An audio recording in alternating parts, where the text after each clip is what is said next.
introduce the chakra system to you. The chakra system is the way that the Eastern traditions have expressed the energy or illustrated the energy through the human body. According to the Hindu tradition, we have 7 what they would describe as wheels in our energy field. I use the term data bank. I do this because the way I work with these centers is that for me, each one, and I'll explain this to you as I go further and further through this workshop, but each one contains a certain type of information, very specific to areas of our own spiritual maturation. We mature through, think of it as stages of power, and those stages of power are completely aligned to the 7 chakras. Furthermore, I think, when you think of physical anatomy, it's an incredibly defined science. Every single cell has some kind of effect on the whole. Our energetic anatomy system is exactly as specific as is our physical anatomy. So much so that in a reading I've long ago discovered that there are very, very specific patterns to the illnesses that we develop. If we're losing power, if we, for example, develop an illness in our pancreas, a pancreatic disorder from diabetes to pancreatic cancer, this is tracked to issues of the 3rd chakra that deal with responsibility. When people, and now this is responsibility in the extreme, when someone is struggling with feeling that they're responsible for everybody, or the opposite, where they want no responsibility for their lives, the organ in your body that gets stressed the most is your pancreas. Now I can go through almost every organ and show you what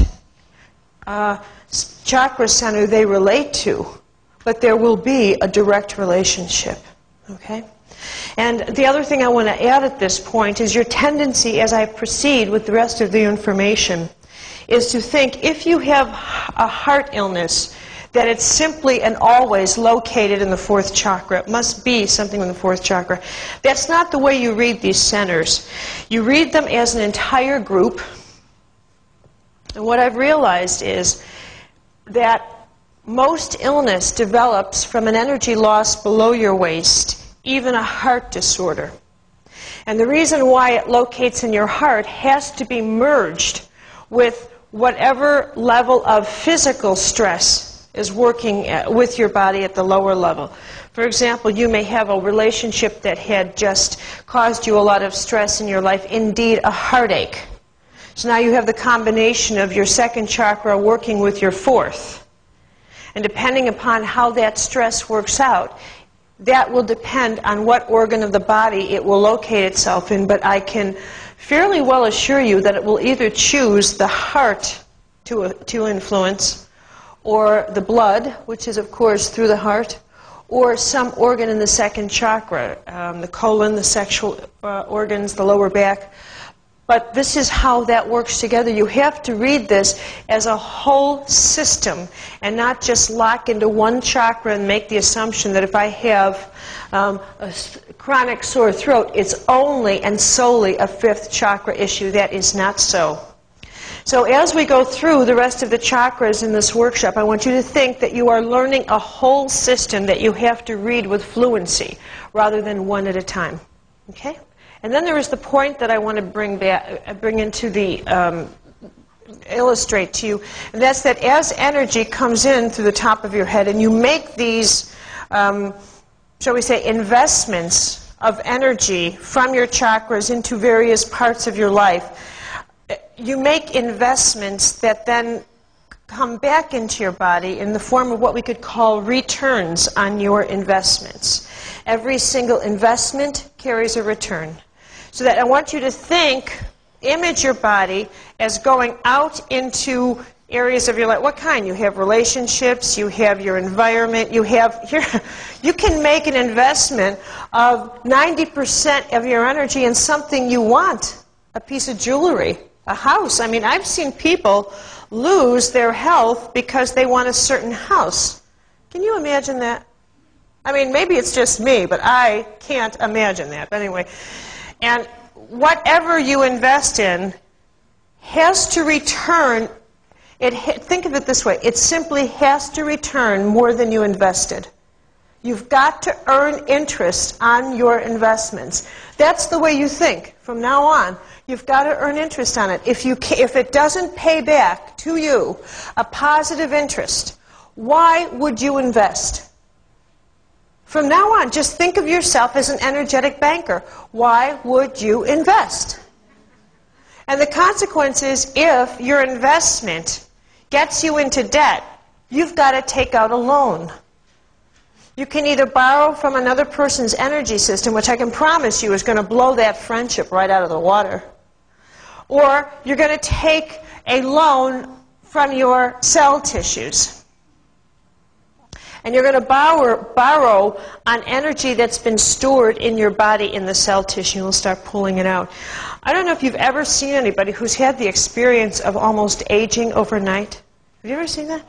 Where someone has had such a stressful experience that within 3 or 4 months, they've aged 3 or 4 years. Well, that's exactly what I'm talking about. They've had so many experiences that have cost them at the max, shall we say, of their energy system, that they're taking out fast loans from their body, and their body consequently, and I want you to take this literally, ages faster. The more energy you keep in present time, the slower you age. The more energy you make in bad investments that return, that get you into, shall we say, energetic debt, the faster you age. And think of how logical that is. It drains. What if you start pulling the energy out of your cell tissue, your face? It's going to start sagging. Your body will start feeling fatigued. You don't have the same energy to keep the life force in you in the same way. Just use logic. Use the metaphor, the analogy, rather, that you are a banker, and that's all there's to it. And from now on,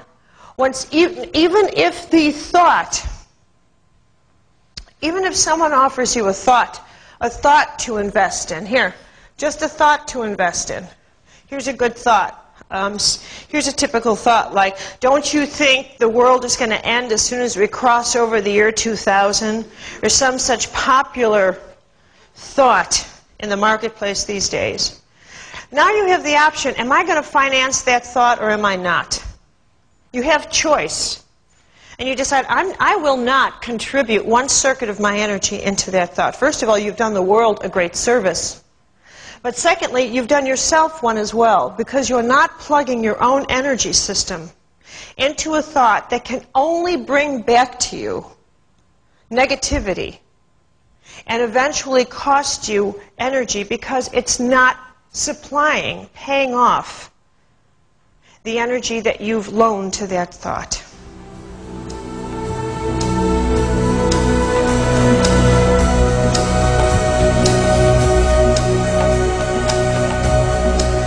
Your first chakra is your tribal belief center. This is, remember that the image of when we are born, we have 100 circuits coming into our head. Now, we're not conscious enough to invest these circuits, so our tribe, our family, our biological family, does it for us. And the family invests your beliefs into what they believe as a group or as a tribe. So if your family is of a certain religion, they'll take a number of your circuits and invest that into their particular religious beliefs.